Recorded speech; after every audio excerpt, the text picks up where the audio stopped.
നമ്മുടെ നാട്ടിലൊരു വല്യമ്മ, അവരുടെ പണി എന്താ പറയുക, മക്കളും പേരക്കുട്ടികളും ഒക്കെ അമേരിക്കയിലാണ്. ഈ മാമ്പഴക്കാലും ചക്കക്കാലും വന്നാൽ ഈ അമ്മ എന്താ ചെയ്യാറിയോ, നല്ല തേൻ വരിക്ക ചക്കയാണ്. ഇതിനെയൊക്കെ ഇങ്ങോട്ട് എണ്ണയൊക്കെ കയ്യിലാക്കിയിട്ട് ഇങ്ങോട്ട് പറിച്ചിട്ട് ഇങ്ങനെ ഗ്ലാസിൻ്റെ പാത്രം ഉണ്ടായിരുന്നു, ആ കോപ്പയിൽ ഇങ്ങനെ ആക്കി വയ്ക്കും, മാങ്ങയും പറിച്ചു വയ്ക്കും.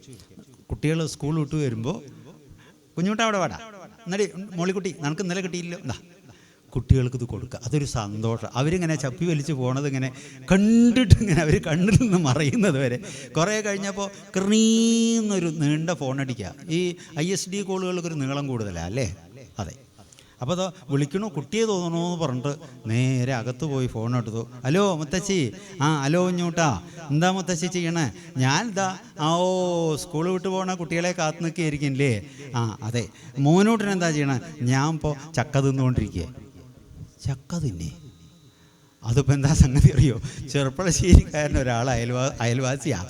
ഇദ്ദേഹം നാട്ടിൽ വന്ന് തിരിച്ചു പോകുമ്പോൾ എന്തായി, നാട്ടിൽ നിന്ന് കുറച്ച് ചക്കിയും മാങ്ങിയും പാലക്കാട് ഗ്രാമത്തിൽ നിന്ന് കുറച്ച് കയ്പയ്ക്ക കൊണ്ടാട്ടും താമര വളയും ഇതൊക്കെ പാടുകൂടി കൊണ്ടുപോകാൻ പോയത്. അപ്പോൾ അയൽവക്കത്തെ ഒരാൾ മലയാളി എന്നങ്ങോട്ട് പറഞ്ഞപ്പോൾ ആ ഒരു സ്നേഹം കൊണ്ട് എന്ത് ചെയ്തു, അദ്ദേഹം ലേശം പകർന്നു കൊടുത്തു. അപ്പോൾ ഇവിടെ കൊടുത്തത് എവിടെ കിട്ടി? അപ്പോൾ സൂത്രവാക്യം മാറ്റിക്കോളൂ, കൊടുത്താൽ അമേരിക്കയിലും കിട്ടും, എവിടെയും കിട്ടും. അപ്പോൾ വിദ്യ ആണെങ്കിലും ധനമാണെങ്കിലും എന്താണെങ്കിലും തിന്നും അനുഭവിച്ചും നൽകിയും ഇരുന്നാൽ ആനന്ദമുണ്ടാവും അമ്മേ എന്ന് അദ്ദേഹം ഉപദേശിച്ചു. അതിനുശേഷം സാരമായിട്ടുള്ളൊരു മന്ത്രത്തെ ഉപദേശിച്ചു കൊടുത്തു. ആ മന്ത്രം സാരവത്ത് എന്ന നിലയിൽ അമ്മ അതിനെ ദീക്ഷാവിധി പ്രകാരം സ്വീകരിച്ചു. അതിനുശേഷം ആ മന്ത്രത്തെ ഉപാസിച്ച് അതിൽ തന്നെ ലയിച്ച് ബാഹ്യബോധം നഷ്ടപ്പെട്ട് ചിലപ്പോൾ വസ്ത്രം ധരിച്ചുകൊണ്ടും ചിലപ്പോൾ ഇല്ലാത്ത നിലയിലും ശുദ്ധാശുദ്ധങ്ങളൊന്നുമില്ല, ചിന്തയിലും ഒന്നുമില്ല എന്ന് പറഞ്ഞു കഴിഞ്ഞാൽ എന്താ അറിയോ, അവരുടെ ദേഹത്തിന് അശുദ്ധി ബാധിക്കില്ല, എന്നും ഒരു സുഗന്ധം ഉണ്ടാവുക. കോഴിക്കോട് ഭാഗത്ത് എത്ര പേർക്കെന്ന് അറിയില്ല, ചെങ്ങോട്ടുകാവ് എന്നൊരു സ്ഥലമുണ്ട് കൊയിലാണ്ടീൻ്റെ അടുത്ത്. അവിടെ ഒരു സ്വാമി ഇരുന്നിരുന്നു, ബാബാന്ന് വിളിക്കും ചില ആളുകൾ, അച്ചാർ സ്വാമി എന്ന് വിളിക്കും ചിലർ. ശുദ്ധാശുദ്ധങ്ങളൊന്നുമില്ല, ചിലപ്പോൾ ഒരു 10 ആളുടെ ആഹാരം കഴിക്കും, ചിലപ്പോൾ പൊറോട്ടയും കഴിക്കും, മീനും കഴിക്കും. 10 ദിവസം ചിലപ്പോൾ മിണ്ടാതെ ഇരുന്നും വരും, കുളിക്കില്ല. ആരെന്ത് കൊണ്ടുപോയി കൊടുത്താലും അവിടെ വയ്ക്കും, ചിലപ്പോഴേ എടുക്കുള്ളൂ, ചിലപ്പോൾ കൊണ്ട് പുറത്താക്കും. ചിലർക്ക് അതിങ്ങനെ തോണ്ടി ഇങ്ങനെ കൊടുക്കും, തോളാൻ അനുവാദം. അത് പ്രസാദമാണ്, പ്രസാദ ബുദ്ധിയോടുകൂടി സ്വീകരിക്കാം. മെഴുക്കുമായിട്ടൊരു വസ്ത്രം ഉണ്ടാവുക. പക്ഷേ ആ മുഖത്തിന് കണ്ണിനും ദേഹത്തിനും ഒരു പ്രത്യേക തേജസ്സാണ്. അദ്ദേഹത്തിൻ്റെ അടുത്തിരിക്കുന്നതായിട്ടുള്ള ആഹാര സാധനങ്ങൾ കുമിറി നീരിയിട്ട് അളിഞ്ഞു പോയാലും ഉണങ്ങിയാലും അതിൽ നിന്നും അദ്ദേഹം ഇരിക്കുന്ന പരിസരത്തു നിന്നും ഒരു ദുർഗന്ധം വരില്ല എന്ന് പറയുകയാണ്. അത് വേറൊരു തലമാണ്, അതിന് അവധൂതാവസ്ഥ എന്ന് പറയും. അത്തരം അവധൂതന്മാർ ധാരാളമുണ്ട് ഭൂമിയിൽ. ആ ഒരു ബുദ്ധിയും ആഗ്രഹവും നമ്മുടെ ഉള്ളിൽ ഉണ്ട്. അവരെ കണ്ടെത്തണം എന്നൊരു തോന്നൽ വന്ന് പരിശ്രമിച്ചാൽ അവരെ കണ്ടെത്താൻ സാധിക്കും. തീർച്ചയായിട്ടും അങ്ങനെ മലകൾ പോലെ ഭൂമിയെ ബാലൻസ് ചെയ്യാനായിട്ട് ഏതുപോലെ കുന്നുകൾ സൃഷ്ടിച്ച് മലകൾ ഭഗവാൻ വെച്ചുപോ, അതുപോലെ സാത്വികന്മാരായിട്ടുള്ള ആളുകളുടെ കർമ്മദുരിത പ്രാരാബ്ധങ്ങളെ ലയിപ്പിച്ച് മുക്തരാക്കാൻ ആക്കിക്കൊണ്ട് ഭഗവാന്റെ വിശേഷ ശക്തിയോട് കൂടിയിട്ടുള്ള അവതാരങ്ങളാണ് ഈ അവധൂതന്മാർ. അവരുമായിട്ട് സമ്പർക്കം പുലർത്തി കഴിഞ്ഞാൽ എന്താ ഉണ്ടാവുക? അത് അനുഭവത്തിലൂടെ മനസ്സിലാവും അല്ലേ? പായസം കുടിച്ചിട്ട് എങ്ങനെയുണ്ട് അനുഭവം ചോദിച്ചു കഴിഞ്ഞാൽ എങ്ങനെ ഇപ്പോൾ അത് വിസ്തരിക്കാൻ പറ്റുക? കുടിച്ചു നോക്കൂ, ഒത്തിരി തരാമെന്നല്ലേ പറയാൻ പറ്റുള്ളൂ, അല്ലാതെ വിസ്തരിക്കാൻ സാധിക്കുമോ? സാധിക്കില്ല. ഇതൊരു അനുഭവമാണ് എന്ന് പറയണം. അങ്ങനെ ബാഹ്യബോധം കൂടി ഇല്ലാതെ കണ്ട് ഒരു ഭ്രാന്തിയെ പോലെ കറങ്ങി നടന്ന് തേജസ്സിനെ ചിന്തിച്ച് അങ്ങനെ ആ മഹാതേജസ്സായിട്ട് ആ അമ്മ വിലയിച്ചു. ഹിമാലയത്തിൻ്റെ ആ ബദരി കഴിഞ്ഞ് കുറേ മോളിൽ പോയിട്ടുള്ളൊരു ഭാഗമാണ്. ആ ഭാഗത്തിന് സിദ്ധപീഠം എന്ന് പേര് വന്നു, സിദ്ധപീഠം. ഇപ്പോഴും ആ സ്ഥലമുണ്ട്. ഇങ്ങനെ തൃതീയ സ്കന്ധം സമർപ്പിക്കപ്പെട്ടു. ചതുർത്ഥ സ്കന്ധം ആരംഭിച്ചപ്പോൾ അതിൽ ആരാധന നല്ലതാണ്, ആരാധനയിൽ വ്യത്യാസങ്ങളും ഉണ്ടാവാം. ഞാൻ ചെയ്യുന്നത് ശരിയാണ് എന്ന് എനിക്ക് പറയാൻ അവകാശമുണ്ട്. ഞാൻ ചെയ്യണ തന്നെയാണ് ശരി, നിങ്ങളും അങ്ങനെ തന്നെ ചെയ്യേണ്ടത് എന്ന് പറയാൻ എനിക്ക് അവകാശമില്ല. ആണോ അല്ലേ? അതെ. നമ്മൾക്ക് ബുദ്ധിയുണ്ട്, നമുക്ക് ധരിക്കാം, കോൺഫിഡൻസ് വർദ്ധിക്കാൻ നല്ലതാണ്. പക്ഷെ നമുക്ക് മാത്രമേ ഉള്ളൂ എന്ന് ധരിച്ച വങ്കത്തരല്ലേ? അതെ. എന്തിനാ സ്വാമി ഇങ്ങനെ പറഞ്ഞത്? അത് പറയേണ്ട ഒരു സാഹചര്യം ഉണ്ടായി. എന്താ സാഹചര്യം? ആരാധനയിൽ ഭേദബുദ്ധി ഉണ്ടായി, അത് അപകടത്തിന് കാരണമായി. ഇപ്പോൾ ചോദിച്ചു ആർക്കാണെന്ന് ചോദിച്ചപ്പോഴാണ് ദക്ഷൻ, ബ്രഹ്മപുത്രനായിട്ടുള്ള ദക്ഷൻ വൈഷ്ണവനാണ്. അത് കുഴപ്പമില്ല, ഓരോ ആളുകൾക്ക് ഓരോ ആരാധനയാണ്. പക്ഷേ ശിവ ആരാധകരെ മുഴുവൻ നിന്ദിച്ചു അദ്ദേഹം. അത് ആരും നിന്ദിക്കാൻ അധികാരമില്ല. ശിവഭക്തന്മാരും വിടില്ല കേട്ടോ. അവരെന്താ പറയറിയോ? ആ കാമവൈരി നിജമയില്ലണിഞ്ഞ സദ്യോജാതാദി പഞ്ചമനുഭാവിതമായ ഭസ്മം നെറ്റിത്തടത്തിൽ അധമൂവരയിട്ടു തൊട്ടാൽ ദൈവം വരച്ച തലരേഖകൾ കൂടമായും. ഒക്കെ ഓരോ ന്യായങ്ങൾ നിങ്ങൾ പറയുക. വെണ്ണീറും പൂശി നടക്കുന്ന വലിയ കേമത്തൊന്നാൽ സ്വലായിട്ട് ആ ചന്ദനൊക്കെ അങ്ങോട്ട് വരച്ചിട്ട് അങ്ങനെ ലേശം ജവാത് കൂട്ടിയിട്ട് അങ്ങോട്ട് ഗോപി അങ്ങോട്ട് ഇട്ട് കഴിഞ്ഞാണ്ടല്ലോ, അതിൻ്റെ ഒരു തേജസ് വേറെയാണ് ഇദ്ദേഹം. അങ്ങനെ തമ്മിൽ വൈരുദ്ധ്യം ഉണ്ടായി, തർക്കമുണ്ടായി, വില വയ്ക്കാതായി, അങ്ങനെ സ്വാർത്ഥനായിട്ട് കഴിഞ്ഞുകൂടുന്നതിൻ്റെ ഇടയിൽ ഈ സ്വാർത്ഥഭാവത്തെ മാറ്റിയിട്ട് മഹാദേവനുമായിട്ട് ഇണക്കം ഉണ്ടാക്കണം എന്ന് ഇദ്ദേഹത്തിന് തോന്നിയിട്ടാണ് അവസാന കുട്ടിയായിട്ടുള്ള 16ാമത്തെ കുട്ടി പ്രസൂതിയിൽ അദ്ദേഹത്തിന് 16 മക്കളുണ്ടായി എന്ന് പറഞ്ഞല്ലോ. അതിൽ അവസാന കുട്ടിയായിട്ടുള്ള സതീദേവിയെ വിവാഹത്തിന് ഒരുക്കിക്കോളൂ എന്ന് ആവശ്യപ്പെട്ടു. അതുപ്രകാരം ദക്ഷൻ വിവാഹമണ്ഡപം ഒരുക്കി മകൾക്കുള്ള സ്വയംവരം നിശ്ചയിച്ചു. ആ സ്വയംവര സന്ദർഭത്തിൽ അനേകം ആളുകൾ വന്നു ചേർന്നു. ചില ആളുകൾക്ക് പത്രികയൊക്കെ 2-3 സ്റ്റൈലിൽ അടിക്കുന്ന ആളുകളുണ്ട് തോന്നുന്നു, അല്ലേ? അങ്ങനെ ഉണ്ടോ? അങ്ങനെ ഉണ്ട്. ചിലർ സ്പെഷ്യൽ കാർഡും വെക്കാറുണ്ട്, അല്ലേ, പോവാൻ വേണ്ടിയിട്ട്. അങ്ങനെയൊക്കെ അദ്ദേഹം അടിച്ചു. നല്ല സമ്പത്തുമുണ്ട്, ചിലവാക്കാൻ മടിയില്ല. ലേശം രസികന്മാരായിട്ടുള്ള ആളുകൾക്കൊക്കെ സിഗരറ്റ് പാക്കറ്റും അങ്ങനെയുള്ള സാധനങ്ങളൊക്കെ വെച്ചിട്ടാണ് പത്രിക. സ്ത്രീകൾക്ക് കൊടുക്കുന്നതിൽ സെൻറ്റും പിന്നെ എന്താ പറയുക, ഈ ചുണ്ടിൽ തേക്കുന്ന ഒരു ഇതില്ലേ, പോസ്റ്റ് ഓഫീസ് റെഡ്, ഇങ്ങനെയുള്ള സാധനങ്ങളൊക്കെ ഒട്ടിക്കണ പൊട്ട്, ഇതൊക്കെ വെച്ചിട്ടുള്ള പത്രിക. ഭക്തന്മാരായിട്ടുള്ള ആളുകൾക്കൊക്കെ നന്നായിട്ടുള്ള ജവാദു, ഗോപീചന്ദനം ഇങ്ങനെയൊക്കെ വെച്ചിട്ട് പത്രിക ഒരു ബോക്സ് മാതിരിയാണ്. വെച്ച് കഴിഞ്ഞാൽ ചില്ലിട്ട് വയ്ക്കാൻ തോന്നുന്നല്ലാതെ കളയാൻ തോന്നില്ല. അത്ര ഗംഭീരമായിട്ട് പത്രിക അടിച്ചു. മകളുടെ കല്യാണം ഒക്കെ നന്നായിട്ട് നടത്തുകയാണ്. അനേകം ആളുകൾ വരുന്നുണ്ട്. വലിയ പ്രഭുക്കന്മാരുടെ സ്ഥലത്തേക്കൊക്കെ ചെറിയൊരു ക്ഷണയേ വേണ്ടു, കേട്ടറിഞ്ഞിട്ടും കൂടി പോകുന്നതാണ് പറയുക. കാരണം അതൊരു ക്രെഡിറ്റായിട്ടാണ് ആളുകൾ വയ്ക്കുക. അങ്ങനെ ഇരിക്കുമ്പോണ്ട് മഹാദേവനും വരണു. അദ്ദേഹം സ്വീകരിക്കുന്ന അവിടെ നിൽക്കുക. ഉള്ളിലിങ്ങനെ നോക്കും, ആരാപ്പോൾ ഈ ചങ്ങായിക്ക് പത്രിക കൊടുത്തു നിന്നാ. കാരണം മൂപ്പർക്ക് ഇഷ്ടമില്ല. ഇരിക്കും കേട്ടോ, ഇരിക്കും. ഇങ്ങനെയൊക്കെ വേറെ ചില എന്താ ചേച്ചിയൊന്നുമില്ല, ചിലരിനെ അങ്ങനെ ക്ഷണിക്കുക. അങ്ങനെ ആ ക്ഷണത്തിലും ഭേദബുദ്ധി ഉണ്ടായി എന്ന് പറയണം. മഹാദേവനെ മൈൻഡ് ചെയ്തില്ല. കാരണം എന്താ പറയുക, അദ്ദേഹം നേരിയൊരു പുഞ്ചിരി ചിരിച്ചു. കാരണം എന്താ വെച്ചാൽ ഈ ചങ്കുണ്ണിക്ക് അറിയില്ല. കാരണം അവനവനെ അകത്തുള്ളവനല്ലേ പുറത്ത് ഉള്ളത് അറിയുള്ളൂ. വിദ്വാനേവ ജാനാതി വിദ്വജന പരിശ്രമം എന്ന വന്ധ്യാവിജാനാതി ഗുർവിം പ്രസവവേദന എന്നാണ്. ഇത് പറയുമ്പോൾ കഥയിൽ നിന്നൊരു കഥ ഓർമ്മ വരുന്നത്, ഒരു കാലഘട്ടത്തിൽ, കഥയിൽ ചോദ്യമില്ല കേട്ടോ, അങ്ങനെയൊക്കെ ഉണ്ട്. 2 മഹാവിദ്വാൻമാർ ഗ്രാമത്തിൻ്റെ 2 കരകളിലായിട്ടുണ്ടായിരുന്നു. രണ്ടിനെയും വേർതിരിക്കുന്ന ഒരു പുഴ, അവിടെ കുന്തിപ്പുഴയുള്ള മാതിരി. 2 പേരും പരസ്പരം കേട്ടിട്ടുണ്ട്, കണ്ടിട്ടില്ല എന്നാണ്. അങ്ങനെ ഒരു വിദ്വാൻ മറ്റേ വിദ്വാൻ താമസിക്കുന്ന ഗ്രാമത്തിലേക്ക് വരേണ്ടതായിട്ട് വന്നു. അപ്പോൾ വന്നപ്പോൾ അദ്ദേഹം ഇത്തിരി വൈകിട്ട് ആണ് പുഴയിലേക്ക് പോവുകയാണ്. മുളങ്കഴയിൽ എണ്ണയൊക്കെ ആയിട്ട് താളിയും ഒക്കെ ചുരുട്ടി, തോർത്തൊക്കെ ചുരുട്ടിയിട്ട് ഇങ്ങനെ പോണു. അപ്പോൾ പുഴയിലേക്കാണെന്ന് മനസ്സിലായി. അപ്പോൾ അദ്ദേഹം ഇങ്ങനെ നോക്കിയപ്പോൾ മുളങ്കഴയിൽ എണ്ണയാണെന്ന് മനസ്സിലായി. മുളയിൽ എണ്ണയ്ക്ക് കണ്ണില്ലയോ? മറ്റേ ആൾ വെട്ടിയാണ് താളിയേ. അത്താഴം കഞ്ഞിയാവും, പൊവാങ്കുറന്തല ചൂടലുണ്ട്, പഠിപ്പുര പൊന്നാവോ? പകലുറങ്ങാറുണ്ട്. അങ്ങാണോ ഉണ്ണായവരുടെ? അങ്ങാണോ തുഞ്ചത്തൈശൻ? അതെ അതെ. 2 പേർക്കും മനസ്സിലായി, നമുക്ക് മനസ്സിലായില്ലോ. മോളെ അത്യുഷ്ണകാരി ആയതുകൊണ്ട് അതിലാക്കിയിട്ടുള്ള എണ്ണ തേച്ച് കഴിഞ്ഞാൽ കണ്ണിൽ വെള്ളി ഇറങ്ങും. അപ്പോൾ നേരെ കണ്ടു കഴിഞ്ഞാൽ അമ്മണി ചേച്ചിയെ തോന്നും. കണ്ടതല്ല മനസ്സിലാവും.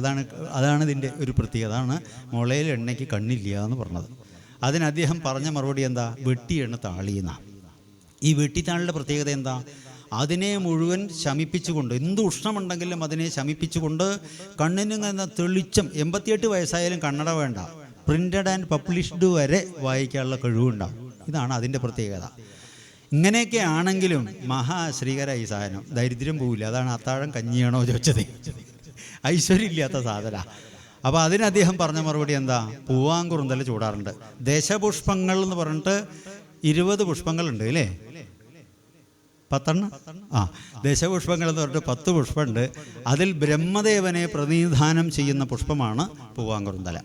ദാരിദ്ര്യശാന്തിയാണ് അതിൻ്റെ പ്രാധാന്യം. അതാണ് ചോദിച്ചത്, പഠിപ്പുര പൊന്നാണോ ചോദിച്ചത്. അതിന് അദ്ദേഹം പറഞ്ഞ മറുപടിയോ, പകല് കൂർക്കം വലിച്ചുറങ്ങാറുണ്ട് എന്ന് പറയണേ. മനസ്സിലായി? അപ്പോൾ അത് ബാലൻസ് ചെയ്യാനുള്ള അനുഭവം അങ്ങനെ ഉണ്ടെങ്കിൽ ഉണ്ടാവും എന്നാണ് അതിൻ്റെ താല്പര്യം. വേറെ ഒന്നുമില്ല, ഇതിലൊക്കെ നാനാർത്ഥങ്ങളാണ്. കാരണം എന്താ അറിയോ, കഫം വർദ്ധിക്കും. വാതജം പിത്തജം എന്നൊക്കെ പറഞ്ഞിട്ട്, കഫജം എന്നൊക്കെ പറഞ്ഞിട്ട് ആ രോഗങ്ങൾ 3 രീതിയിലാണ്. ഇത് ബാലൻസ് തെറ്റും. അപ്പോൾ തടി കുറച്ച് കൂടുകയും ചെയ്യും. ഈ ഉഴുന്ന പലഹാരങ്ങൾ കൂടുതൽ കഴിക്കുന്ന ആളുകൾ വലിയ തടിയന്മാരായിട്ട് വരും. ലേശം മന്ദബുദ്ധികളായിരിക്കും, ഓർമ്മയും ബുദ്ധിയൊക്കെ കുറയും, ഫാറ്റായിരിക്കും. അങ്ങനെ ഒരു ഗുണമുണ്ട്. ഇതേമാതിരി കൂടുതൽ പകൽ ഉറങ്ങുന്നവർക്കും തടി കൂടുതൽ വരും. പക്ഷെ കഫം വർദ്ധിക്കുമ്പോൾ അതിനോടനുബന്ധിച്ച് രോഗാദികൾ കൂടും. ഇങ്ങനെ ഓരോ സൂത്രവാക്യങ്ങൾ കാരണവന്മാർ നമ്മളൊക്കെ പറഞ്ഞു വെച്ചിരിക്കണം. എന്താ വെച്ചാൽ സാത്വികന്മാർക്ക് അറിഞ്ഞ് പ്രവർത്തിക്കാൻ സാധിക്കും, രജോ ഗുണമുള്ള ആളുകളെ പറഞ്ഞ് പ്രലോഭിപ്പിച്ചിട്ട് കൊണ്ടു നടക്കണം, താമസന്മാരെ ഭയപ്പെടുത്തിയിട്ട് അങ്ങനെയാണ്. അതിനു വേണ്ടിയിട്ടാണ്, അതിനാണ് ഈ സൂത്രവാക്യങ്ങളൊക്കെ പറഞ്ഞിരിക്കുന്നത്. അപ്പോൾ പറഞ്ഞത് പരസ്പരം 2 പേർക്ക് മനസ്സിലായി എന്നാണ്. അപ്പോൾ ഈ മനസ്സിലാക്കാൻ സാധിക്കണമെങ്കിൽ അതിന് തക്കവണ്ണമുള്ളൊരു പ്രാപ്തിയുള്ള ഒരാൾക്ക് മാത്രമേ പ്രാപ്തനെ കണ്ടാൽ അറിയാൻ സാധിക്കൂ. അതുകൊണ്ടാണ് ദക്ഷനെ ഇദ്ദേഹം ദേഷിച്ചില്ല. ആര്? ഭഗവാൻ മഹാദേവൻ. കാരണം എന്താ? മഹാത്മാക്കളെ കണ്ടറിയണമെങ്കിൽ അതിന് തക്കവണ്ണം ഉള്ളൊരു മഹത്വം ഉള്ളവർക്ക് മാത്രമാണ് സാധിക്കുള്ളൂ. അപ്പം നമ്മളെന്താ വിചാരിക്കുക, ഭഗവാനെ മക്കളൊക്കെ ബോംബെയിൽ എവിടെയും ഇവിടെയൊക്കെ സെറ്റിലായിട്ടുണ്ട്, പ്രത്യേകിച്ച് തിരക്കും പണിയൊന്നുമില്ല, ബാധ്യതകളും ഇല്ല, പിന്നെന്താ ഇപ്പോൾ ഈ 6-7 ദിവസം ഭാഗവതത്തിൻ്റെ മുമ്പിൽ വന്ന് ഇരുന്നൂടെ ഈ അമ്മയ്ക്ക് എന്നല്ലേ നമുക്ക് തോന്നുക. അവർക്ക് എന്താ തോന്നുക, പാവം കുട്ടികളൊക്കെ നന്നായി സമ്പാദിക്കുന്നുണ്ട്, പെൻഷനും കിട്ടുന്നുണ്ട്, മര്യാദയ്ക്ക് സുഖമായിട്ട് ഉണ്ടും ഉറങ്ങിയിരിക്കാണ്ട് അവിടെ പോയിട്ട് പ്രാന്ത് കാണിച്ചിട്ട് ഇരിക്കേണ്ട വല്ല കാര്യമുണ്ടോ?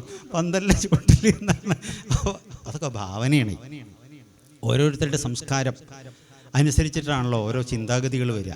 ആ ചിന്തയ്ക്ക് അനുസരിച്ചിട്ടല്ലേ പ്രവൃത്തികൾ വരിക. അപ്പോൾ ഭഗവാൻ അതിൽ ദേഷിച്ചില്ല, ഭഗവാൻ പുഞ്ചിരിച്ചു എന്ന് പറയണം. അങ്ങനെ ഇരിക്കുമ്പോൾ ആ വധു അണിഞ്ഞൊരുങ്ങിയിട്ട് വന്ന പാടില്ല. ബ്രഹ്മദേവൻ എത്താൻ കുറച്ച് വൈകി. തിങ്കളാഴ്ച ദിവസം മുഹൂർത്തം 11:30, 11:25 വേഷം കെട്ടിയിട്ട് വധു വന്നു. മഹാദേവനെ നോക്കി കണ്ണുകൊണ്ടൊരു സംജ്ഞ കാണിച്ചു അദ്ദേഹം. മഹാദേവൻ എണീച്ചു. അപ്പോൾ ദക്ഷൻ അന്തം വിട്ട്, എന്തിനാ അപ്പോൾ അച്ഛൻ ഇപ്പോൾ ഇയാളെ എണീക്കാൻ പറയണമെന്നൊക്കെ വിചാരിച്ചു. വരൂ മഹാദേവ എന്ന് പറഞ്ഞു, നമസ്കരിച്ചു. ആ മണ്ഡപത്തിൽ കയറി ഋഷികൾ ചുറ്റും നിന്നു. അവർ വേദം ചൊല്ലാൻ തുടങ്ങി. ഓം ഭദ്രം കർണേ വിഷ്ണുയാമദേവാഹ ഭദ്രം പശ്യേമാക്ഷഭിഞ്ജസാഹ. അപ്പോഴേക്കും കെട്ടിമേളം, പി ഊതൽ, ആളുകൾ മലരും കാര്യങ്ങളും കൊണ്ട് ഹോമം ചെയ്യലും പുഷ്പവൃഷ്ടിയും ഒക്കെ ആയി. കല്യാണം നടന്നു. എന്താ ഉണ്ടായി എന്നറിയില്ല. ഒരു ഒരു കണ്ടുള്ളൂ, മകളുടെ കല്യാണം കഴിഞ്ഞു. എന്താ പറയണത്? അന്തമിട്ട് അത്ര ഇഷ്ടമായില്ല. പക്ഷെ അച്ഛൻ ഇങ്ങനെയൊരു കൊലച്ചതി ചെയ്യുമെന്ന് വിചാരിച്ചില്ല എന്ന് ഉള്ളിലോർത്താലും താനൊരു ധിക്കാരിയാണ്, അച്ഛനെ ആക്ഷേപിക്കുന്നവനാണ് എന്ന് സമൂഹ മധ്യത്തിലൊരു ദുഷ്പേര് വരാതിരിക്കാൻ വേണ്ടിയിട്ട് ദേഷ്യം മുഴുവൻ ഉള്ളിൽ ഒതുക്കിയിട്ട് ആ ദേഷ്യം മുഴുവൻ ഇങ്ങനെ അരച്ച് കലക്കി ഇങ്ങനെ പല്ലിർമീന്നാണ്. അന്ന് മുതൽക്കത്ര ഈ പല്ലിർമലുണ്ടായത്. അത് ആദ്യമായിട്ട് പല്ലിർമിയ ആൾ ദക്ഷനാണ്. ഈ ദേഷ്യം മുഴുവൻ പല്ലിലേക്ക് അങ്ങോട്ട് കൊണ്ടുപോയി കൊടുത്തു എന്നാണ്. ഏതായാലും അങ്ങനെ കഴിഞ്ഞു. വധുവിനെയും കൊണ്ട് മഹാദേവൻ പോയി. വിരുന്ന് വിളിക്കലൊന്നുമില്ല, ഉണ്ടായില്ല. കാരണം ഇഷ്ടമില്ല, അതുതന്നെയാണ്, ഉണ്ടായില്ല. അങ്ങനെ ഇരിക്കുമ്പോഴാണ് വിശ്വസൃഷ്ടുക്കളുടെ അതിഗംഭീരമായിട്ടുള്ളൊരു യാഗം നടക്കണോ, വിശിഷ്ട ക്ഷണിതാവായിട്ട്, വിശിഷ്ട അതിഥിയായിട്ട് ദക്ഷൻ വരുന്നുണ്ട്. ദക്ഷൻ്റെ ഒരു പ്രത്യേകത എന്താ വെച്ചാൽ, ഏത് സദസ്സിലും വിളിക്കപ്പെടുന്ന സദസ്സിൽ അദ്ദേഹത്തിന് ഇരിക്കേണ്ട കസേരയുടെ അളവും കാര്യങ്ങളൊക്കെ പ്രത്യേകതയാണ്. സാധാരണക്കാർക്ക് 1.5 അടിയാണെങ്കിൽ മൂപ്പര് ലേശം ഒരു 2 അടി പൊക്കമുള്ളൊരു കസേര, ഒരു 6 ഇഞ്ച് ഒരു ചാണ ഉയരം കൂടുതൽ വേണം. ഞാൻ അവിടെ കസേരയില്ലെങ്കിൽ മൂപ്പർ വീട്ടിൽ നിന്ന് കൊടുത്തയക്കും, സംഭാവന അങ്ങോട്ടും കൊടുക്കും. ഇങ്ങനെയാണ് മൂപ്പര്. ലേശം പൊങ്ങച്ചക്കാരനാണ്, ദാനധർമ്മങ്ങൾക്ക് ഒരു മടിയില്ല. പക്ഷെ പറഞ്ഞ സമയത്ത് പോവില്ല കേട്ടോ. അങ്ങനെയാണ്. 10 മണിക്ക് ഫംഗ്ഷൻ വെച്ചാൽ മൂപ്പർ വൈകുന്നേരം 4 മണിക്ക് പോവുള്ളൂ. അതുവരെ ആളുകൾ ഇദ്ദേഹത്തിനെ കാത്തിങ്ങനെ ഇരിക്കണം. അതൊരു കേമത്താണെന്നാ ഈ അല്പന്മാരുടെയൊക്കെ ഒരു സ്വഭാവതാണ്. കൃത്യത ഉണ്ടാവില്ല എന്ന് പറയണം. അങ്ങനെ കാത്തിരിക്കണം. അങ്ങനെയാണ്. കുറച്ച് ആളുകൾ ഇതിൻ്റെ ഇടയിലൊക്കെ മുറുമുറുക്കാൻ തുടങ്ങി. ഈ ചങ്ങാതിയിലൊക്കെ ചിത്രമൊക്കെ ഫ്ലെക്സിൽ വെച്ചിട്ട് ക്ഷണിച്ചു കഴിഞ്ഞാൽ പറഞ്ഞ സമയത്ത് വരില്ല. ഒരു വ്യവസ്ഥയില്ലാത്ത ആളാണ്, കാശുണ്ട് പണ്ട് കാര്യമില്ല, വഹതരിവില്ല എന്നൊക്കെ പറഞ്ഞു. ഇത് കേട്ടപ്പോൾ പുള്ളിക്കാരൻ്റെ ആരാധകരുണ്ട്, ഫാൻസിനെ മൂപ്പര് നേരത്തെ അയക്കും, ജയ് വിളിക്കാനൊക്കെ ആയിട്ട്. അവർ പോയിട്ട് ഉണ്ടായിരിക്കും, ചങ്ങായി നിങ്ങളെന്താ പറഞ്ഞത്, ഞങ്ങളുടെ നേതാവിനെ പറ്റി എന്താ അറിയുക, അദ്ദേഹത്തിന് ഒഴിവില്ല, എത്ര കല്ലുകളാട്ടെന്ന് പുള്ളിക്ക് തന്നെ. എന്തിനാ കല്ലിടണം മൂപ്പര്? തറക്കല്ലിടലാണ് പല പ്രൊജക്റ്റുകൾക്ക് വേണ്ടിയിട്ട്. അദ്ദേഹത്തിൻ്റെ കൈ കണ്ടിട്ടുണ്ടോ? കൈയില്ലേ? കൈയൊക്കെ ഉണ്ട്. കൈയിൻ്റെ വിരൽ ശ്രദ്ധിച്ചിട്ടുണ്ടോ? വിരലിന് എന്താ പ്രശ്നം? വിരലിൽ തഴമ്പുണ്ട്. എന്താ തഴമ്പ്? കത്തിരിയെ പിടിച്ച മൂപ്പർക്ക് ആ പണിയുണ്ട്. ആ പണിയല്ല, ഉദ്ഘാടനം ചെയ്തിട്ടാണ് അവർ. ഭഗവാനെ, ഇങ്ങനെയൊക്കെയാണ്. ഏതായാലും അങ്ങനെ അദ്ദേഹം എത്തിയപ്പോഴേക്കും ദക്ഷ പ്രജാപതിക്ക് ജയ് എന്നൊക്കെ പറഞ്ഞു. കുറേ ആളുകൾ. അദ്ദേഹം ദോഷൈകതൃക്കാണ്. അങ്ങനെ ഒരു പ്രത്യേകതയുണ്ട് അദ്ദേഹത്തിന്. കണ്ണിൻ്റെ ഒരു പ്രത്യേകത എന്താ അറിയോ? എവിടെ പോയാലും ഏടാവിടെ എന്തുണ്ടോ പുള്ളിക്കാരൻ അതാ കാണുക. കുറ്റം കണ്ടുപിടിക്കാൻ മിടുക്കനാണ്. നല്ലതൊന്നും കാണൂല. അങ്ങനെ ഒരു പ്രശ്നമുണ്ട്. അദ്ദേഹം ഇങ്ങനെ നോക്കിയപ്പോൾ ആരാണ് തന്നെ മാനിക്കാത്തവർ, ജയ് വിളിക്കാത്തവർ എന്നാണ് ഇങ്ങനെ ഓട്ടക്കണ്ണിട്ട് നോക്കിയപ്പോൾ 2 കസേര അനങ്ങിയിട്ടില്ല. ഒന്ന് തൻ്റെ ഫാദറാണ്, വയസ്സായി, വിവരമില്ല, പോട്ടെ ക്ഷമിക്കാം. രണ്ടാമത്തേത് തൻ്റെ മരുവനാ. മരുവൻ എന്ന് പറഞ്ഞാൽ ശിഷ്യനും കൂടിയാണ്. ശാസിക്കുവാൻ അധികാരമുള്ളവൻ എന്നർത്ഥമുണ്ട് ശിഷ്യനാണ്. ഇവൻ എൻ്റെ മകളുടെ ഭർത്താവാണ്, ശിഷ്യനാണ്, ഇവൻ എന്നെ കണ്ടപ്പോൾ മാനിച്ചില്ലല്ലോ. അത് പുള്ളിക്ക് അങ്ങോട്ട് എന്തെങ്കിലും ഒരു ദേഷ്യം ഒരാളോട് വെച്ച് കഴിഞ്ഞാൽ പിന്നെ തുടർന്നത് മുഴുവൻ പ്രശ്നമായിട്ട് വരും അല്ലേ? തറവാട്ടിൻ്റെ അടുത്തിരിക്കുന്ന സമയത്ത് അത് വാഷ് ബേസിനും സംവിധാനങ്ങളൊന്നുമില്ല. പഴയ കാലത്ത് അങ്ങനെയല്ലേ, തിണ്ണയിലിരുന്നുണ്ണും അല്ലേ? അങ്ങനെ വീട്ടിൻ്റെ മുമ്പിലേക്ക് തന്നെ ഒരു സൈഡിൽ കൊൽക്കുഴിഞ്ഞിട്ട് ഇങ്ങനെ തുപ്പിയപ്പോഴാണ് പരമേശ്വരൻ നായർ പാലും വാങ്ങിയിട്ട് വരുന്നത്. ഇവർ തമ്മിൽ ലേശം പണക്കുണ്ട്. വേഗം ഇയാൾ വീട്ടിൽ പോയിട്ട് ഒരു മൊന്തയിൽ വെള്ളം കൊടുത്ത് മറ്റേയാളെ നോക്കി വല്ല ആവശ്യമുണ്ടോ നോക്കൂ. അദ്ദേഹം സ്വാഭാവികമായിട്ട് ഉണ്ട് കുൽക്കുഴിഞ്ഞതാണ്. ഇദ്ദേഹത്തിന് എന്ത് തോന്നി? ഇദ്ദേഹത്തിന് കൊടുത്തതാ തോന്നി. അപ്പോൾ ഇങ്ങനെയാണ്, ഒരു ഇഷ്ടക്കുറവ് വന്നു കഴിഞ്ഞാൽ ചെയ്യുന്നതിലൊക്കെ കുറ്റം വന്നുകൊണ്ടിരിക്കും എന്നാണ്. അങ്ങനെ കൊള്ളരുതാത്തവന്മാരെയൊക്കെ അർഹതയില്ലാത്ത കസേരയിൽ പിടിച്ചിരുത്തി കഴിഞ്ഞാൽ മാന്യന്മാരെ മാനിക്കാൻ അറിയില്ല. ഈ ഊ ഐ ഓ ഔ മൂപ്പരവക ഭാഷ. ഇത് കേട്ടപ്പോൾ മഹാദേവൻ്റെ ആരാധകർ, നന്ദിദേവൻ മുതലായിട്ട് വിശ്വരൂപൻ മുതലായിട്ടുള്ള ആളുകൾ അവിടെയുണ്ട്. അവർക്കത് ഇഷ്ടമായില്ല. അവർ പറഞ്ഞു 2 അക്ഷരം വാ ശി വാ ശിവ ശിവ ശിവ ശിവ. എന്തിനേയും വശീകരിക്കുന്നവനാണ് ശിവൻ. ആ ദ്വയാക്ഷരത്തിൽ തന്നെ പാപം പോകും, മുക്തനാവും എന്നിരിക്കെ ആ മഹാന്റെ മഹത്വം അറിയാൻ മുശകോടന്മാർക്കും കൊള്ളരുതാത്തവർക്കും അറിയില്ല. നീ വലിയ ഭാഷയെന്നും പറയണ്ട. കാക്കങ്ങ പാപ്പമ്മ യാരാലാവ ശാഷാസാഹ മൂപ്പരവക അങ്ങടും. അങ്ങനെ തർക്കമായി. ഇതിൻ്റെ ഇടയിൽ വേറെ ചില രസികന്മാർ, ചിലർക്ക് അടി കാണാൻ നല്ല ഇഷ്ടമാട്ടോ. നല്ല അടി കണ്ടിട്ട് കുറയുന്ന അവരുണ്ട്. ഒരുത്തൻ മുണ്ടൂര് ഓടുക. എന്താണ്? മറ്റേവരെ ജാഥ ഇങ്ങോട്ട് വരുന്നുണ്ട്, മറ്റേവരെ ജാഥ ഇങ്ങോട്ട് കൊണ്ടുവരും, അടി നടക്കുന്ന. ഇയാൾക്ക് എണീക്കാൻ വയ്യാട്ടോ. ഒരു കാലിന് പറഞ്ഞ മാതിരിയുള്ള കെക്കണമെന്നാ. എന്തിനാണ്? അടി കാണാൻ പോവുക. ഓരോരുത്തരും മനോനിലയാണ് പറയുക. ചിലരിങ്ങനെ നഖം കൊണ്ട് ഇങ്ങനെ അങ്ങനെ ഇതിനെ മുറുക്കുക, മറ്റേവർ കണ്ണുകൊണ്ട് ആക്ഷൻ കാണിക്കുക. വല്ല ആവശ്യമുണ്ടോ നോക്കൂ. അതിനെ ശമിപ്പിക്കുവാനല്ല ശ്രമിക്കുന്നത്, അധികരിപ്പിക്കുവാനാണ് ശ്രമിക്കുന്നതെന്ന് പറയണം. ഇതിൻ്റെ ഇടയിൽ ശാപവാക്കുകൾ ചിലതുണ്ടായി. നീയേ ഒരു മനുഷ്യകോലത്തിലുള്ളൊരു തലേന്നുമല്ല നിനക്ക് യോജിക്കുക. ആടിൻ്റെ സ്വഭാവമാണ്, എന്തും തനിക്കാക്കണവനാ. മേ മേ എന്ന്, അതാണ് ആടിൻ്റെ സ്വഭാവമേ, ഇതാണ് നിൻ്റെ ഭാവം എന്നൊക്കെ ചില ശാപവാക്കുകളൊക്കെ പറഞ്ഞ് നന്ദികേശ്വരൻ അവിടുന്ന് പോയി. അങ്ങനെ സഭ അലങ്കോലമായിട്ട് പിരിഞ്ഞു, വിഷമായി. ഈ പക ഉള്ളിൽ വെച്ചിട്ടുള്ള ദക്ഷൻ മരുമകനെ അപമാനിക്കാൻ വേണ്ടിയിട്ടൊരു യാഗം ചെയ്തു. എപ്പോഴും യാഗയജ്ഞങ്ങൾ ചെയ്യുമ്പോൾ താൻ പോരിമ കാണിക്കാനോ മറ്റൊരാളെ ആക്ഷേപിക്കുവാനോ യാഗം ഉപയോഗപ്പെടുത്താൻ പാടില്ല. അതിലും നേരത്തെ പറഞ്ഞ മാതിരി ഗംഭീരമായിട്ടുള്ള പത്രികയും കാര്യങ്ങളൊക്കെ നൽകിക്കൊണ്ട് അനേകം ആളുകൾക്ക് ക്ഷണം കൊടുത്തു. 10 സ്റ്റേജ് കെട്ടി. 10 സ്റ്റേജ്, 10ലും കലാപരിപാടികൾ. പെണ്ണുങ്ങളുടെ ഒരു ഗ്രൂപ്പ് ഉണ്ടല്ലോ, ആ സെറ്റ് വേഴ്ചയെ കൊടുത്തിട്ട് അങ്ങനെ എന്ത് കളിയാണെന്ന് പറയുക? തിരുവാതിര കളി. ആ കളി ഏർപ്പാട് ചെയ്തപ്പോൾ കുറച്ച് ആണുങ്ങൾക്കും അദ്ദേഹം സ്റ്റേജ് ഉണ്ടാക്കി. അവർ തിരുവാതിര കളിച്ചാൽ നിങ്ങൾ പുണർതം കളിച്ചോളുന്നുണ്ട് ഒരു സ്റ്റേജിൽ. അങ്ങനെ പിന്നെ പലിശമുട്ടും കളി, കണ്ണിയാറ് കളി, അക്ഷരശ്ലോകം, കളരിപ്പയറ്റ്, പാഠകം, ചാക്കിയറുകുത്ത്, ഓട്ടം തുള്ളൽ, എന്നാൽ ഇനി ഒരു കഥയൊരജയില്ല. ഇങ്ങനെ ഒക്കെ ഫുഡ്, വിവിധ തരത്തിലുള്ള ഫുഡ്, നിർത്തിപ്പൊരിച്ച പോത്തിനെയൊക്കെ വെച്ചിട്ടാണ്. അങ്ങനെ ഒരു ഇതാണ് NV കഴിക്കുന്ന ആളുകൾക്ക് ആ സംവിധാനം. സ്വാമിമാരെ വിളിച്ചിട്ടുണ്ട്. അവർക്ക് ഫൽഹാരികളാണ്. അവർ പഴം മാത്രമേ കഴിക്കുള്ളൂ. ഉരുളക്കിഴങ്ങ് പുഴുങ്ങിയത്, നന്നായിട്ടുള്ള പഴം, പാല് വേണ്ട ആളുകൾക്ക്, മിക്സഡ് വേണ്ട ആളുകൾക്ക് അതങ്ങനെ. ജ്യൂസാണെങ്കിൽ വിവിധ തരത്തിൽ. ചിലർക്ക് റൈസ് സൂപ്പ് വേണ്ടവർക്ക് അങ്ങനെയാണ്. ചിലർക്ക് റൈസ് സൂപ്പ് കുടിച്ചാലേ തൃപ്തിയാവുള്ളൂ, കഞ്ഞിവെള്ളേ. അപ്പോൾ അത് വേണ്ടവർക്ക് അങ്ങനെ, ചിക്കു വേണ്ടവർക്ക് അങ്ങനെ, എന്താണ് പറയുക, മുസാമ്പിയോ, അങ്ങനെയുള്ള വിവിധ സംഗതികളായിട്ട് ഗംഭീരമായിട്ട് നടക്കണം. അതിൻ്റെ ഇടയിൽ ആളുകൾ പാടിപ്പൊഴുതി കാശുണ്ട് പറഞ്ഞിട്ട് കാര്യമില്ല കേട്ടോ. അദ്ദേഹം ഒരു കാര്യം ഉദ്ദേശിച്ചാൽ പൊട്ടിക്കും കാശ്. ഓ അല്ല ഉണ്ടല്ലോ ചിലവ് ഉണ്ടായിട്ടെന്താ കാര്യം? മനസ്ഥിതി വേണ്ടേ ഇദ്ദേഹത്തിന്? മനസ്ഥിതിയും ധനസ്ഥിതിയും രണ്ടും ഉണ്ട്. ഇന്നിങ്ങനെ പറഞ്ഞു പോവാണ് അന്തരീക്ഷത്തിൽ കൂടെ വിദ്യാധര സ്ത്രീകൾ. അപ്പോൾ സതി എന്താ ചെയ്യണറിയോ? മഹാദേവൻ്റെ ഷാള് കഞ്ഞി നീലവും പിഴിഞ്ഞിട്ട് ഇങ്ങനെ ഉണക്കാനിടുകയാണ്. അപ്പോൾ അവരങ്ങനെ ചോട്ടിലേക്ക് ഇറങ്ങി. ആ സതിക്കുട്ടി, നിൻ്റെ ചേച്ചിമാരിനെയൊക്കെ കണ്ടുവല്ലോ, സദ്യനെയും പിന്നെ എല്ലാവരെയും കണ്ടു, നിന്നെ അവിടെ കണ്ടില്ല, ഞങ്ങൾ നിൻ്റെ വീട്ടിൽ നിന്ന് വരിക. അച്ഛൻ ഗംഭീരമായിട്ടുള്ള ഓ എന്തായാലും സമ്മതിക്കണം കേട്ടോ. യമ ഒന്നും അറിഞ്ഞിട്ടില്ല കേട്ടോ, പാവം അറിഞ്ഞിട്ടില്ല, പോക്കും വരവും ഇല്ല. എന്തോ നടക്കുന്നുണ്ട് എന്ന് മനസ്സിലായി. താൻ അറിഞ്ഞില്ല എന്ന് അറിഞ്ഞാൽ മോശമല്ലേ? ചിലരങ്ങനെയാണ്, മുട്ട് പൊട്ടിയാലും കുട്ടു കൂടില്ല എന്നാണ് പറയുക. അങ്ങനെ ചേട്ടനൊരു ചായ ഉണ്ടായി കൊടുക്കട്ടെ, മൂപ്പർക്ക് എന്തോ ഒരു തലവേന എന്ന് പറഞ്ഞു. ശരി എടുത്തിന്നാന്ന് പറഞ്ഞു. മറ്റേവർ ഒഴിവാക്കണേ. അങ്ങനെ ഒഴിവാക്കി നേരെ പോയി അടുക്കളയിൽ പോയിട്ട് നന്നായിട്ട് പാലൊക്കെ കുതുകുന്നതിനെ തിളപ്പിച്ച് പാകത്തിന് ടിക്കേഷൻ കൂട്ടി 2 ഇഞ്ചി ചതിച്ച് ചാറൊക്കെ കൂട്ടി അതിൽ പിഴിഞ്ഞ് ഏലത്തരിയൊക്കെ കൂട്ടി നന്നായിട്ട് ഉള്ളി വട്ടത്തിൽ മുറിച്ചിട്ട് കടിച്ചാണ്ട് കുടിച്ചണേലും ഭേദം കുടിച്ചാണ്ട് മരിച്ചതെന്നല്ലെന്ന് മലപ്പുറംകാർ പറയുമല്ലോ. അങ്ങനെ നന്നായിട്ടൊരു ഉള്ളി ബജ്ജിയും ഉരുളക്കിഴങ്ങ് കൊണ്ടൊക്കെ ഉണ്ടാക്കി കൂട്ടിയിട്ട് അങ്ങനെ നേരെ ഒരു പാത്രത്തിൽ വെച്ച് കടിയും കുടിയും കൂട്ടി കൊണ്ടേ കൊടുത്തു. ചേട്ടാ എന്നിട്ട് ഇയാൾ ആലോചിച്ച്, ഭഗവാനെ സാധാരണ 4:30 കഴിഞ്ഞിട്ട് എന്തെന്നോ ഒന്നുമില്ലെന്ന് ചോദിച്ചാലേ എന്തെങ്കിലും ഉണ്ടാക്കുകയുള്ളൂ. ചോദിക്കാതെ കണ്ട് ഈ സാധനം കൊണ്ടൊന്ന് സൽക്കരിക്കണമെങ്കിൽ എന്തോ ഒരു നേട്ടം പുള്ളി പ്രതീക്ഷിക്കണ്ടല്ലോ എന്നൊക്കെ ആഗ്രഹിച്ചു. അദ്ദേഹം അങ്ങനെ നോക്കി. ഏതായാലും പിന്നെ ചേട്ടാ പറയേ. അല്ല പിന്നെ എന്തല്ല പറയേ. അല്ല നമുക്കേ അച്ഛനൊരാളല്ലേ ഉള്ളു.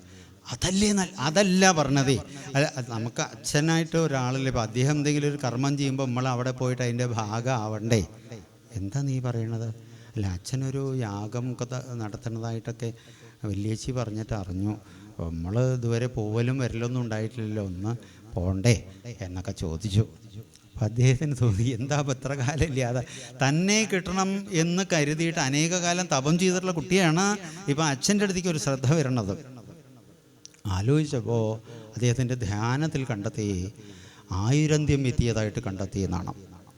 ആ അന്ത്യദിശയിൽ എന്താണോ ചിന്ത, അതിനനുസൃതമായിട്ടാണ് ഭാവി ജന്മം ബാധിക്കുക. ചിന്ത നന്നായിരിക്കണം.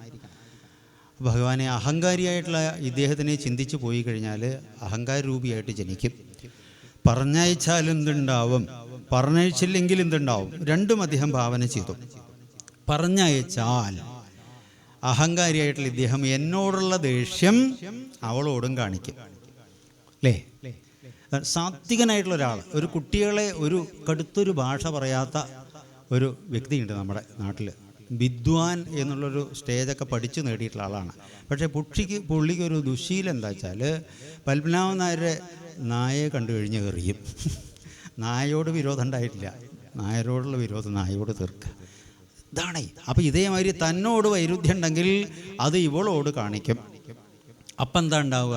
പോയത് വെറുതെ ചെയ്യുന്ന ആലോചിച്ച് വിഷമിക്കും. ചിലപ്പോൾ അങ്ങനെ പറഞ്ഞയച്ചില്ലെങ്കിലോ, എന്നെ പറഞ്ഞയച്ചില്ല എന്ന് ഇവിടെ ഇരുന്നു കൊണ്ട് അവിടുത്തെ ചിന്ത വരും.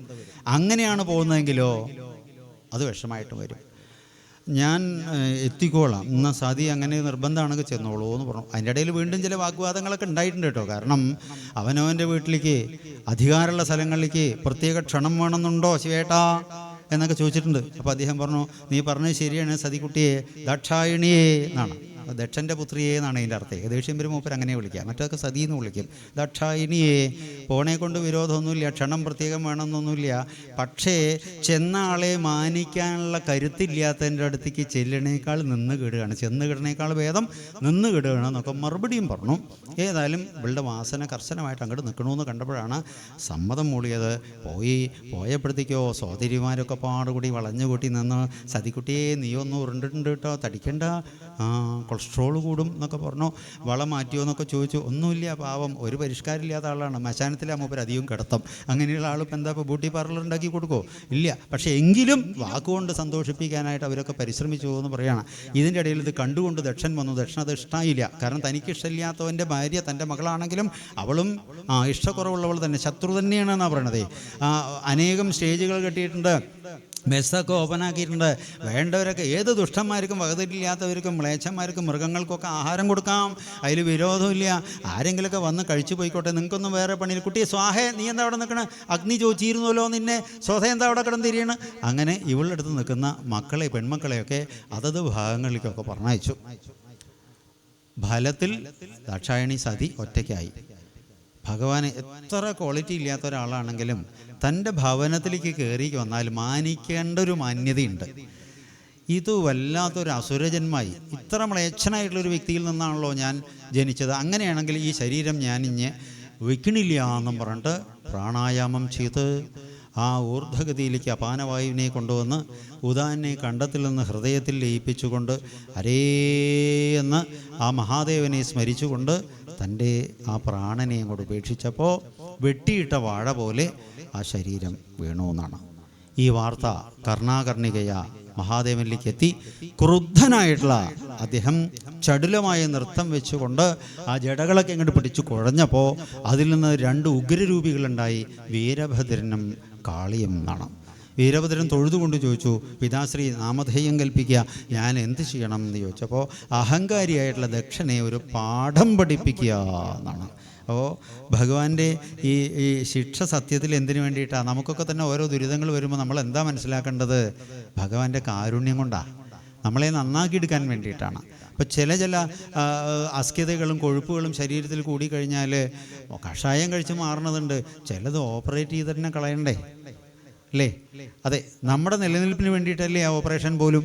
അപ്പോൾ എന്നതുപോലെ വേദനിക്കും കേട്ടോ. ഇപ്പോൾ പടലാതി കഷായം കഴിക്കണം, ഒരു സൂക്കട് വന്നു, 7 ദിവസം അതിന് കയ്പ് പോവില്ല. ഇതാണ് സാധനം.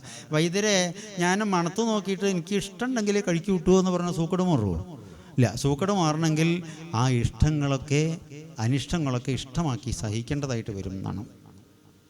ഏതായാലും ആ ക്രുദ്ധഭാവത്തിൽ അദ്ദേഹവും കൂടി അങ്ങോട്ട് ചെന്നു. വീരഭദ്രൻ ചെന്നപാട് ആ ശാപം സഫലമാക്കാനായിക്കൊണ്ട് ഇദ്ദേഹത്തിൻ്റെ ശിരസ് അങ്ങോട്ട് പിഴുതിട്ട് അഗ്നികുണ്ഡത്തിലേക്ക് അങ്ങോട്ട് ഇട്ടു.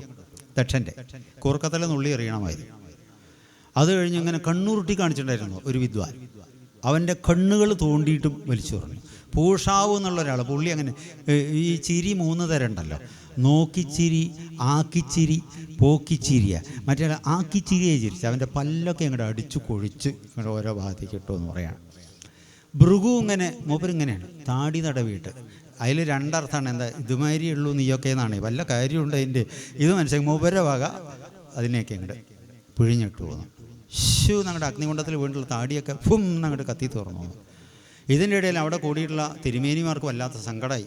ഞങ്ങളിവിടെ വന്ന് പെടുകയും ചെയ്തു, ഇവിടെ വല്ലാത്തൊരു അസ്കിതയാണല്ലോ നടന്നത്. ഈശ്വര, എന്താ പറ്റി, ഇതൊന്ന് ശാന്തമാവാൻ എന്ന് പ്രാർത്ഥിച്ചുകൊണ്ട് എന്തെങ്കിലും അപരാധം വന്നാൽ ക്ഷമിക്കണേ എന്ന നിലയിൽ മഹാദേവനെ മനസ്സുകൊണ്ട് പ്രാർത്ഥിച്ചാലും അദ്ദേഹത്തിന് നോക്കാൻ സാധിക്കണില്ല.